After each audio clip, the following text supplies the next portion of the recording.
Hello there. It is time for Art in the and I was just trying to reconnect there apparently. If you have been watching during 2026, this year I have been doing a series called the ABCs of Art. And today, since we're almost halfway through the year, I am doing the letter W.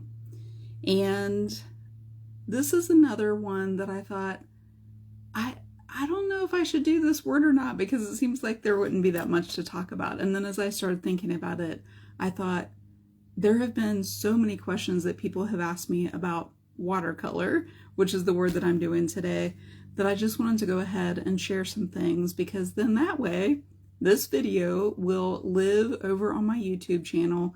You can go over and be able to search for watercolor, and then you'll have the tips that I'm going to share with you today about watercolor. I feel like there are so many people who have this expectation when they get out watercolors thinking that they are going to be, just using something that they used in elementary school, right? These are some Prang watercolors that there's still a number on there. I don't know if that was because they came from when I was using them at the high school level. These are the paints that we use at the high school level. And you can see there, this blue one especially, and the red have been used quite a bit. And these are the ones that we used, and they work for watercolors. You may, if you've started using watercolors, think, why use those in elementary school? They'll be easy. And if you've already used acrylic paints, you'll think, well, I already know how to paint. And watercolors are so different. I feel like so many people become frustrated when they're using them because they have this expectation either that they're going to be easy because they use them in elementary school, and or they have this expectation that they're going to act like acrylic paints. And they don't. They're different. And I wanted to show you a couple of tips today as far as how to use the watercolors. I'm going to show you 4 different techniques actually, and how you put the watercolor on the paper in a very easy way. And then I'm just gonna share like a lot of tips about watercolor. So if you have been watching, I have actually been using, I feel like I'm gonna sneeze here very soon. So hopefully the camera will be already switched down and you won't see me sneeze. But I have been using this watercolor book, and it is from US Art Supply, which doesn't really make a difference as far as, especially when you're first getting started, where you're getting the paper from. Like you can go to Michael's, you can go to Hobby Lobby, whatever. But I have realized that the thickness of the paper, the weight of the paper does make a difference. So this watercolor paper is 140 pounds. I would suggest if you are using watercolors, that makes a difference. Have paper that is at least 140 pounds. I've found out if I use anything thinner than that, it just doesn't hold up to the water. It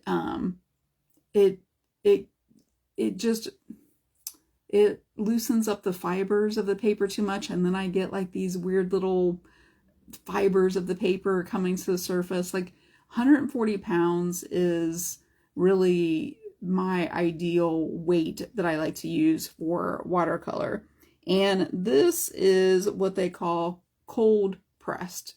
So there's going to be like a lot of specific terms, vocabulary, art words, and things that I'm going to give to you today. One of them is cold pressed. So there's cold pressed and there's hot pressed. The cold pressed has texture. I like using the texture sometimes. However, I do like to use hot pressed paper too. I don't have as much of that. I feel like it's harder to find. Sometimes I will use more of a mixed media that's 140 pounds and it has less texture on there, but you can get some beautiful effects with the texture paper with watercolor. So I'll talk to you a little bit about that too. I really like this painting that's here on the front of this sketchbook here too. And like I said, you can get 140-pound weighted papers or books like this at Michael's, Hobby Lobby, probably Walmart at this point, all kinds of places have them. But even this front picture uses a lot of the techniques that I'm going to show to you today. So as I see some of you starting to watch, I would love to know what experience you have with watercolors. Got to make sure I'm on the right page here. Yeah, so I'm doing the back side. So the back side of this watercolor paper does have a different texture. It is a little bit more in between like the cold pressed and the hot pressed. Hi there, Sue. So it is going to react a little bit differently. So that'll be interesting to show to you. But I wanted to show you some other watercolors, and I'm going to show you the one that I'm going to use today, how to kind of prepare it, brushes I'm going to use, and just like the different types of watercolor. But I would like to know if you have experience with watercolor, if you like it, if you love it, maybe you hate it because you just don't have the experience, or you have the expectation it's going to act like acrylic paint. Here is the biggest difference. Sue's taken a course. That is awesome because I feel like that is where you're going to get the instruction, the practice, just all of the information about watercolor. So in 30 minutes, I'm never going to be able to give you the amount of information that you could have if you took an actual course, and probably from somebody who has been, using watercolors for a long time. Since I use more mixed media, I use acrylics, watercolors, like anything. So I don't have the experience necessarily with watercolor, but I've used a lot of different kinds and kind of like know the process. Hey there, Wanda. So like I said, in my high school classes when I taught, we used these, the Prang watercolors.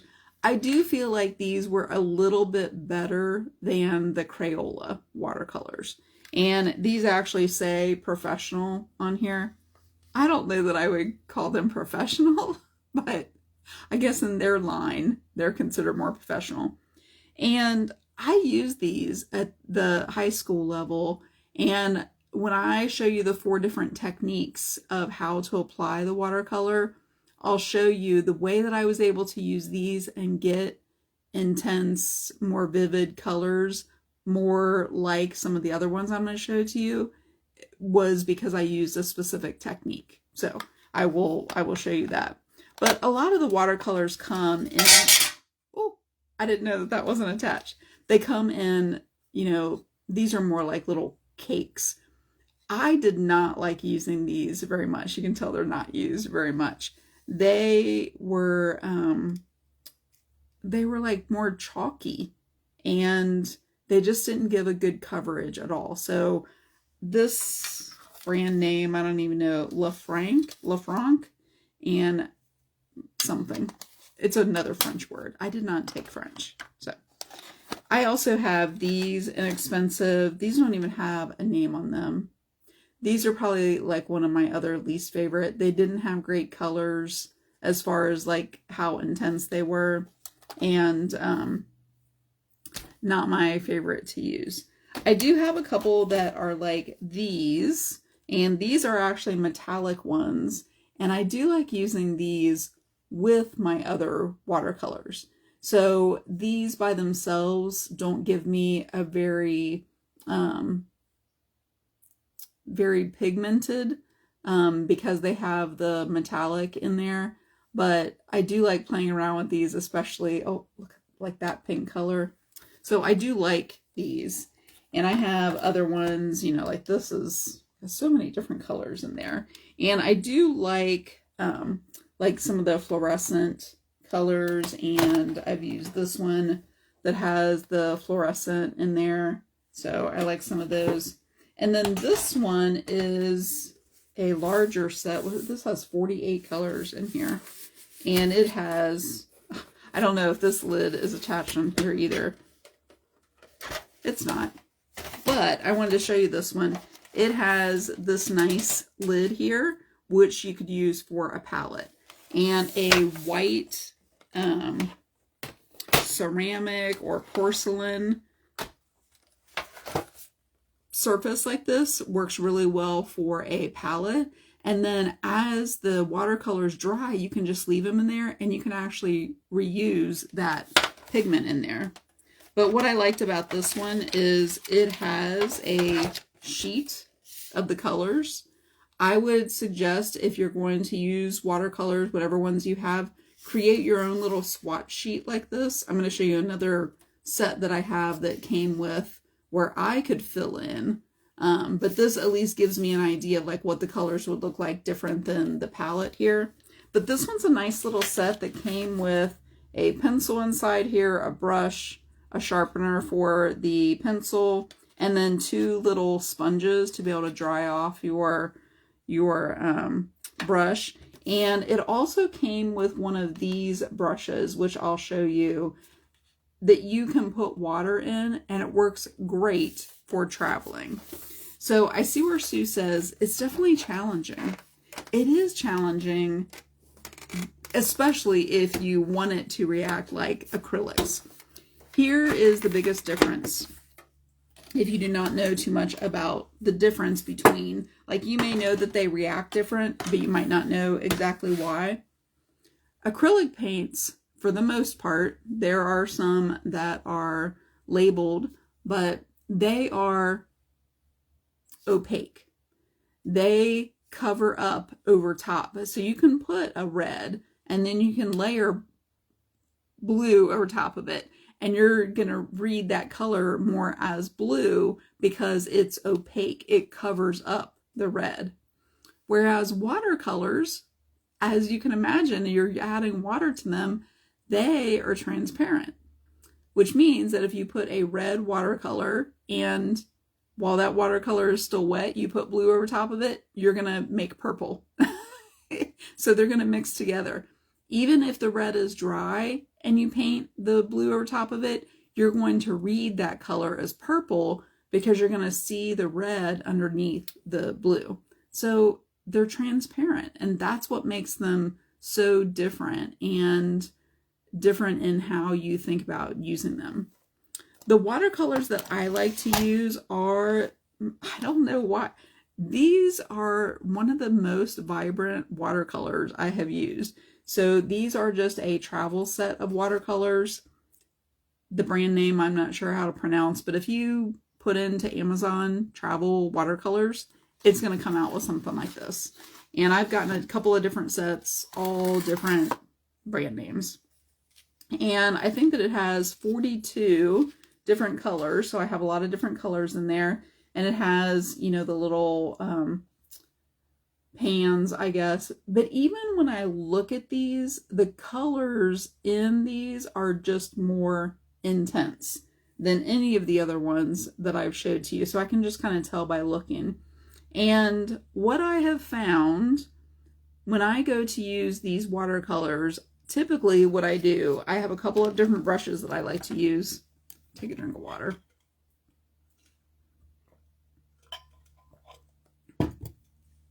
And probably one of my favorites is this round brush. My voice is very hoarse today. For whatever reason on Mondays. Oh, well, I will tell you why I know that it's hoarse today is because on Saturday I went to a women's conference, and there was 1,300 women, and it was at my church, and there was like loud music, and we're trying to talk to each other, and just all of these people. So I just use my voice a lot on Saturday. That's why it's hoarse. But probably my favorite brush is this round one because it'll hold a lot of water or paint in here, and I can get like a nice tip, but I can press down and I can get a thicker. So I like using this one for my acrylic or my watercolor.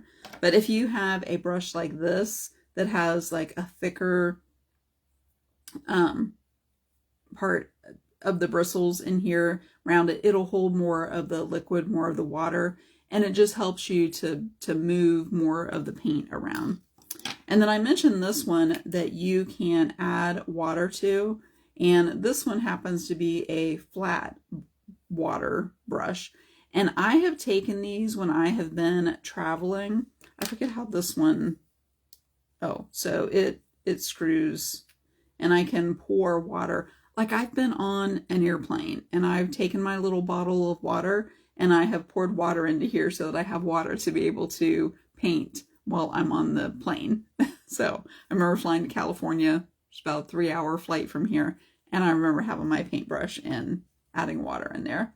So this works really well for traveling, and you can kind of press on the sides right here. It has a little indentation, and you can release the water in here so you can kind of control how much water you have in there. But what I have found with these paints in particular is usually to prepare watercolors, you want to add some water so it starts to seep into and get into these paints and start loosening up the paint in there to get down into the pigment that'll give you a more vibrant color, right? Does that make sense? Like you're adding water to loosen everything up so you can kind of get down into the pigment. I have found with these, all I really need to do is take some water on my brush and kind of add it into there, and it will, I feel like I had some of the paint just crack off there. It will soften it up enough. A lot of people, what they do is they will take a spray bottle and they'll spray.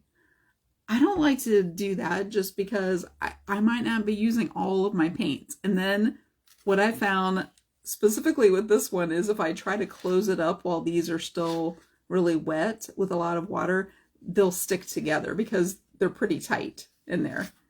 And so I just kind of like to use the ones, you know, add the water to the ones that I'm going to use.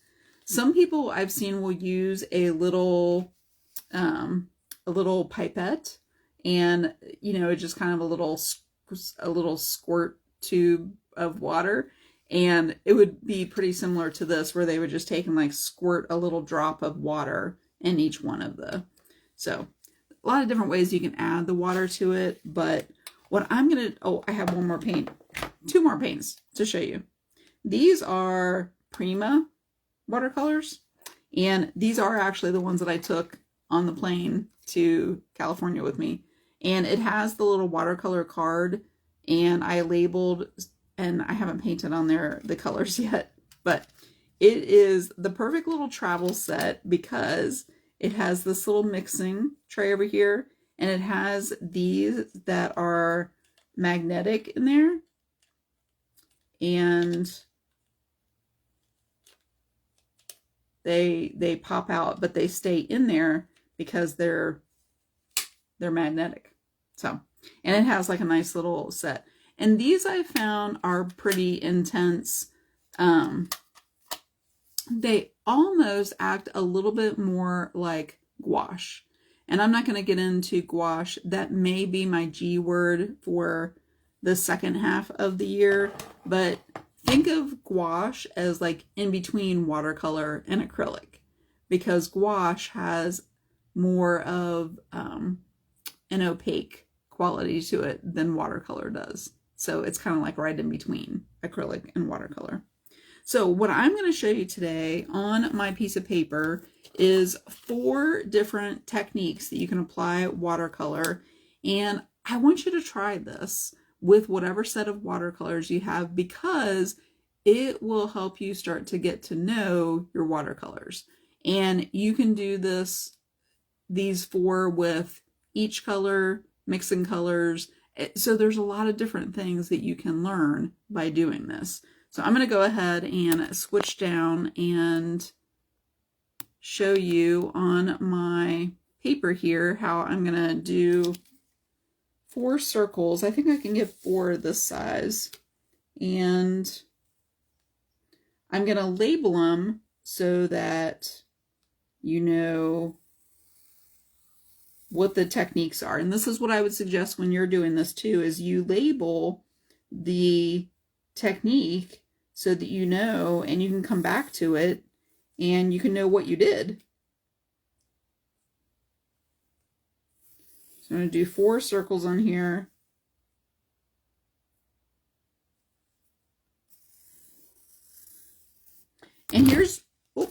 here's why I like doing the circles, because they give you a border,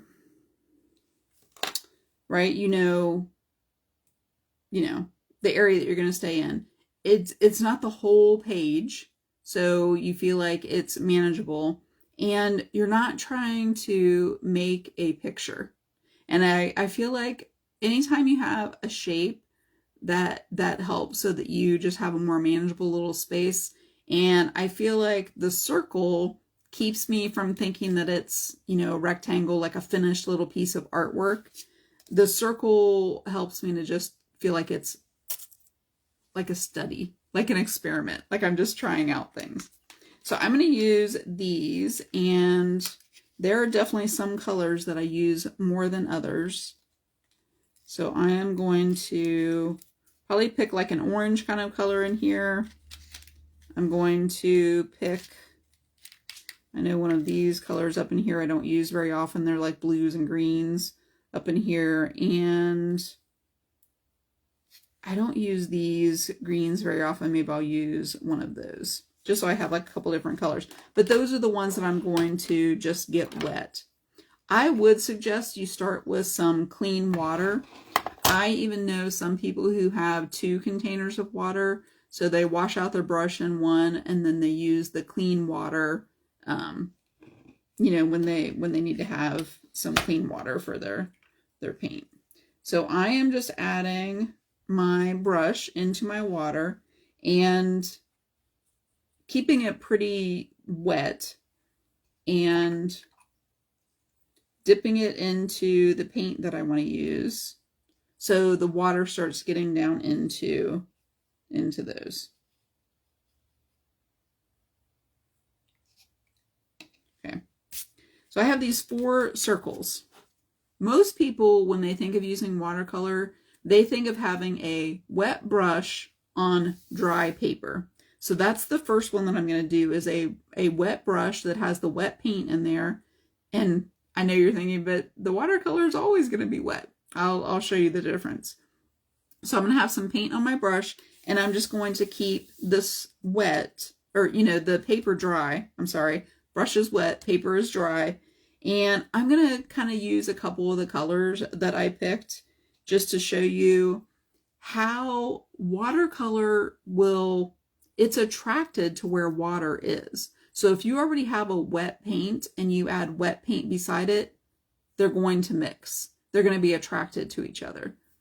Acrylic paint is not really like that. It doesn't flow like that. And it is going to depend on the amount of water that you have. But I am going to start with the orange. And I have some water down in there. So I have a pretty good amount of paint on there. And I'm going to kind of paint on half. Do you see how vivid that color is? You would not get this kind of look with those Prang watercolors. And I don't have a lot of water on here. So I am kind of just blending this out until I don't have too much more paint left on my brush. And I will say, where I use the pencil, now that I've painted over it, it makes it very difficult to erase. So kind of keep that in mind too, that if you don't want to see these pencil lines, it's best to kind of go over them with a kneaded eraser to lighten them, because if I was using a lighter color here, I would be able to see that pencil line there.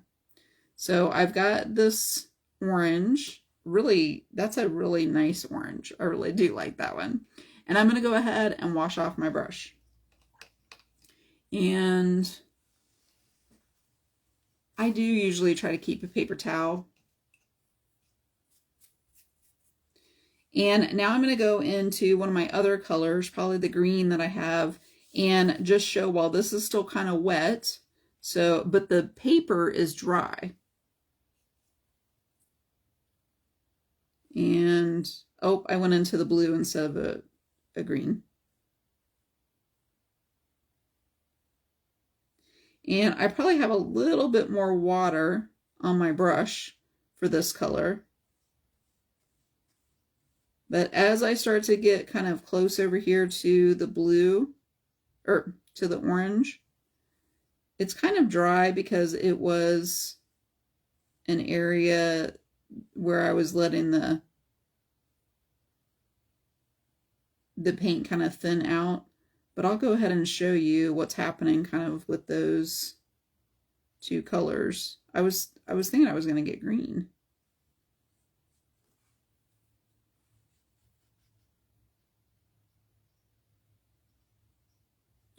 Because the orange and the blue are complementary colors, they're kind of making a neutral in the middle there. And you can see I'm kind of spreading out the paint. Let me make sure that I'm in the screen here so you can kind of see a little bit more there. It's kind of making like this neutral, and I still have a lot of paint on my brush, so I'm actually going to wipe it off a little bit and blend that last little line out a little bit and keep wiping it off if I need to.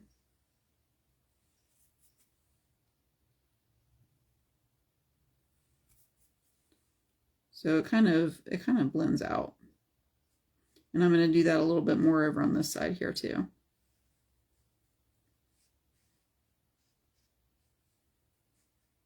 So I wasn't even thinking about this when I was thinking about watercolors, but if you use an orange and a blue, complementary colors next to each other, they're going to make kind of like this neutral color, which actually, the neutral colors, a lot of people, that's what they think about with watercolors, is these more neutralized kind of colors. So you can get that more with the watercolors because they're going to blend together like that and they're transparent. But this edge right here is because the orange dried pretty much.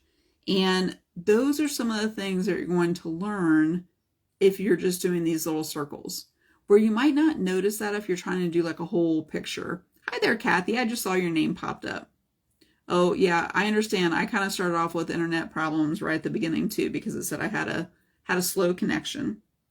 But just from this, what I learned is if I keep the paper dry, so this was a wet paintbrush and a dry paper, I can get a pretty intense color. A lot of the pigment shows. If I have two colors next to each other that are complements, they're going to mix together, and I could see using that neutral kind of brick orange kind of a color in there for a lot of different things. And then I also learned that where the paint is dry, if I go over it just with a wet paintbrush, I'm going to have more of a line there. And that's not to say that that's wrong. It's just information for me to be able to use. So this was a wet paintbrush on dry paper. Now I want to go ahead and go to this one, and I'll label these so that I have that, and I'll take a photo so that you can be able to see it. But it's going to be backwards if I label it for you right now anyway. So this, I'm going to get the paper wet first. And a lot of people like doing this wet on wet for skies, for water, if they really want areas to blend. And you really can't do this unless you have paper that's about 140 pounds in weight, because it just won't accept that much water. And I have a pretty good amount of water on there. And I'm going to go ahead and take the green, and the water has been sitting in there, and I'm going to have a wet brush. So I have wet paper, wet brush. And sometimes I just like to put a dot down there, and I just like to watch it like spread. And I'll put one over in here. And sometimes, depending on if my paper's not flat, they won't like start running together. But as I flatten it out, they do start to. And it'll start to make these little, what's the word that I'm trying to think of? Little, or almost like little cauliflower, little edges in there. So I like to kind of play around with that just to see what they'll do. And then I'll usually go and like blend it in. But you can definitely use that idea of having those little bursts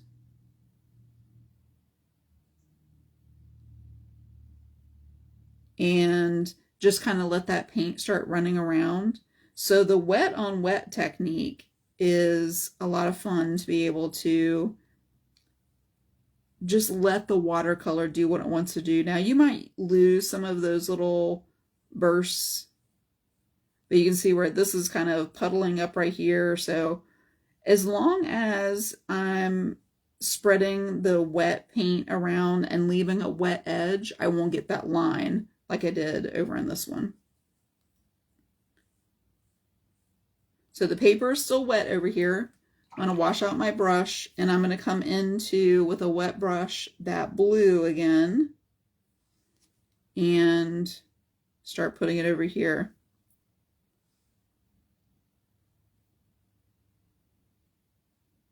I don't remember right off what this blue color is. It might be a Payne's gray.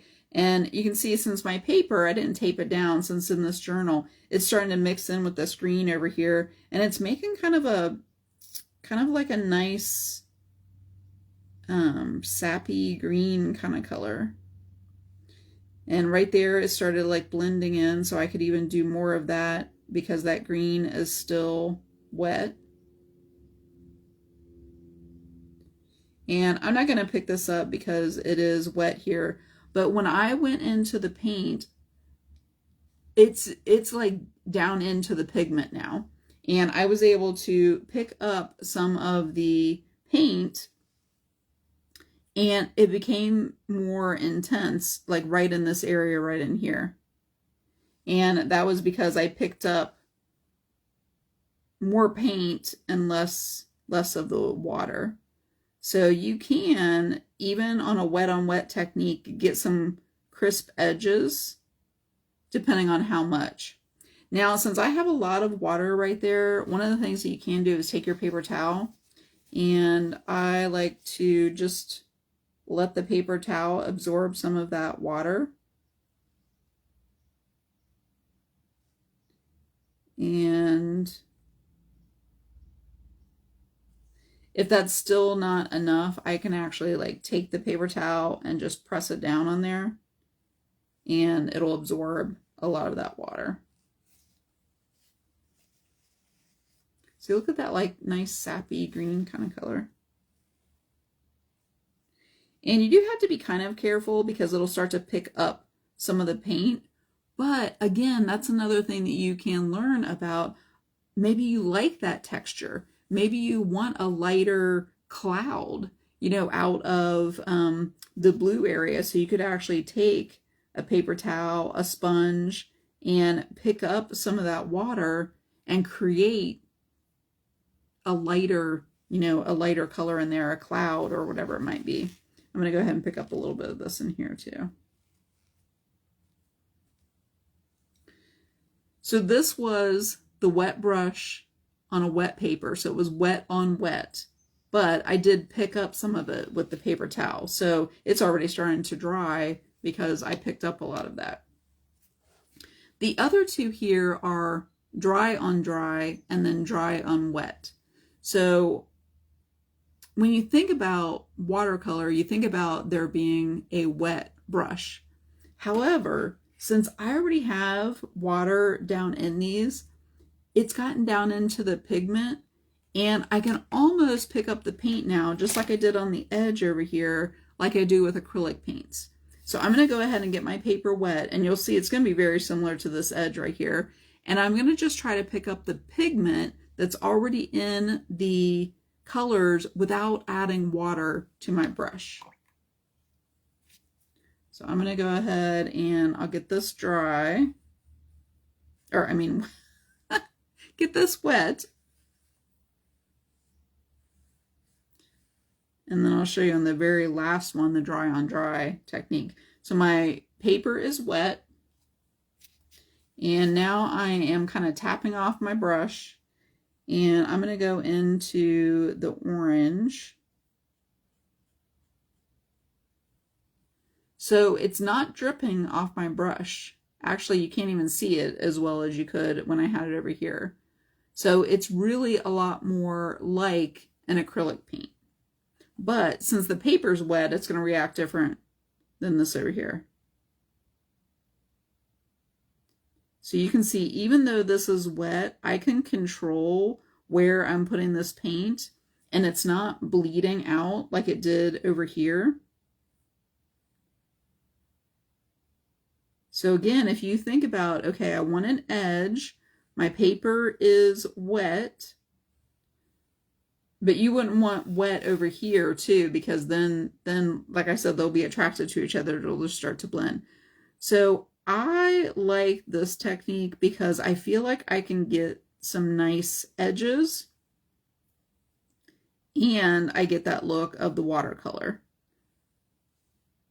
So this was the technique that I would use when I was using like the Prang, the more inexpensive watercolors,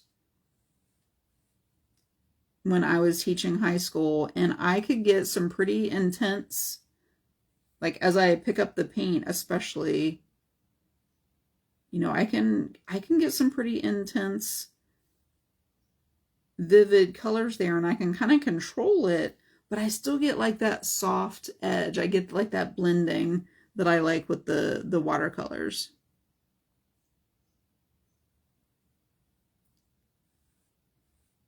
So it's a little softer than this over here, and I can get, you know, more of those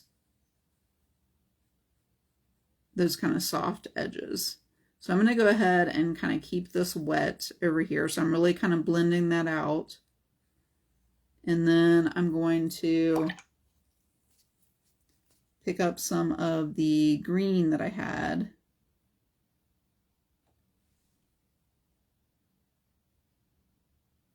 And you can see how much more intense that green is because I picked up a lot more of the pigment. You could definitely do this with colors that are, you know, next to each other on the color wheel. I don't know, I was trying to use colors that I don't use very often.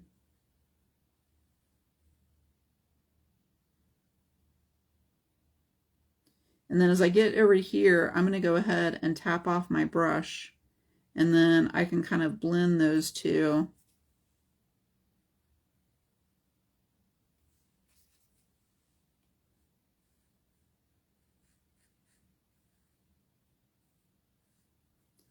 And just get like that nice edge.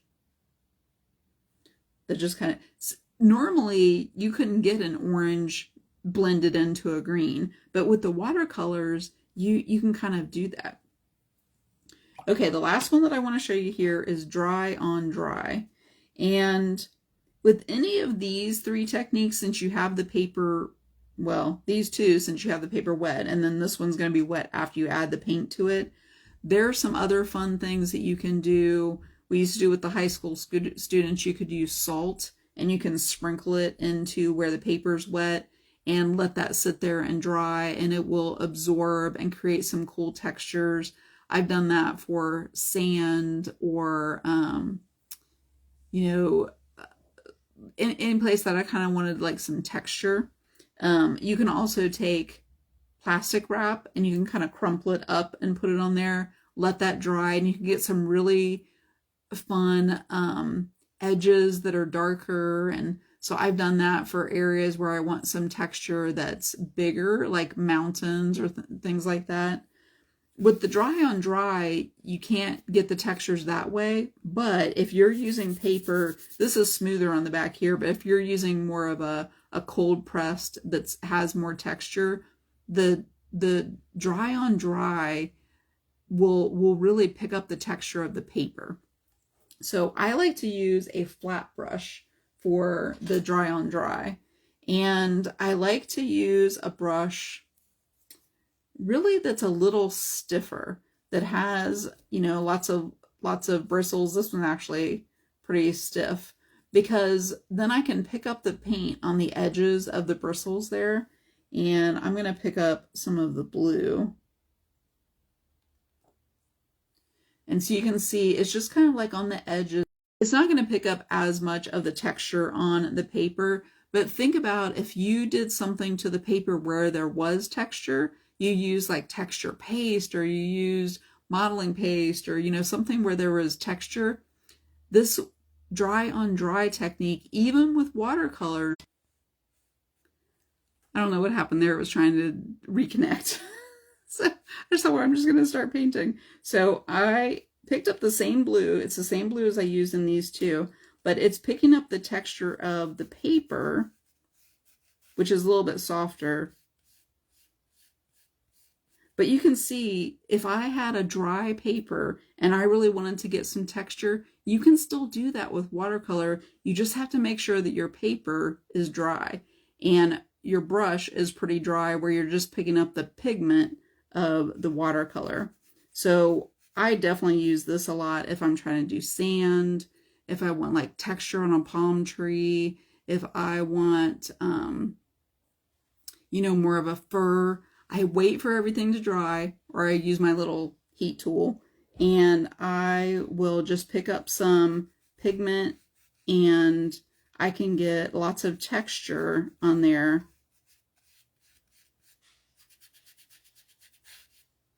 And it's almost, I'm almost scrubbing on the paper, which, you know, it'll start to go down into those little ridges and things that are on the paper, but it's still just kind of keeping the surface. So a lot of people don't even think about using this dry on dry technique for watercolors because they, you know, they think about using watercolor, but you can on a dry paper and just pigment on your brush. And you can see, I mean, the pigment is still on there. If I got this brush wet now, there would still be a lot of pigment on there that I could go back in and, you know, put on there somewhere and still use that. That's the thing about watercolors too. You can really reuse a lot of the paint, especially if you're using a palette that has the, you know, like on that one that I showed that has the white, the porcelain on there, and you can save all that paint and then like reuse it. So I feel like there's not as much waste with the watercolors. So those are the 4 different ways to practice putting watercolor on the paper. And I will label these and take a photo, but I would try this with all the different watercolor paints that you have. The other one that I did not show is you can get watercolors in a tube, and these are probably the most intense. I only have this Artist Loft, which is Michael's, right? I only have this. I know there are other brand names that have, and these last so long because you don't really need very much of them. And depending on what you put them in, you can reuse that palette, you know, that has the paint on there. But try out your different watercolors and try out just in a circle. They can even be a little smaller circle than these 4 are, and label what you did. And if you use salt, or if you use, I've even seen people use aluminum foil, sponges, you know, to get different textures on there, and play around with the watercolor. And don't think of it as acrylic paints that you're just adding more water to. They're transparent. They're going to give you, you know, more of these looks where you can see the color underneath, and you'll be able to blend together and experiment with how much water, you know, and how much pigment. And once you realize that watercolors are just different than acrylic paints, and you don't expect them to act like acrylic paints, just mixing more water with them, I think that you're going to find that there is a playfulness about watercolor that you really can't get with the acrylics in the same way. So those are some tips about watercolor. If there are any other tips that you have, you can add them to the comments here. You can always go watch the video on replay once it's up on YouTube. And yeah, tell us like what your challenges are with watercolor, and maybe something that you learned today about how to apply water that you might want to try. There went my, I guess that's my cue right there to go ahead and end the video because I'm having a lot of slow connection this morning. So anyway, thanks for watching. I will see you next Monday for the letter X. It'll be X next week. So I will see you then.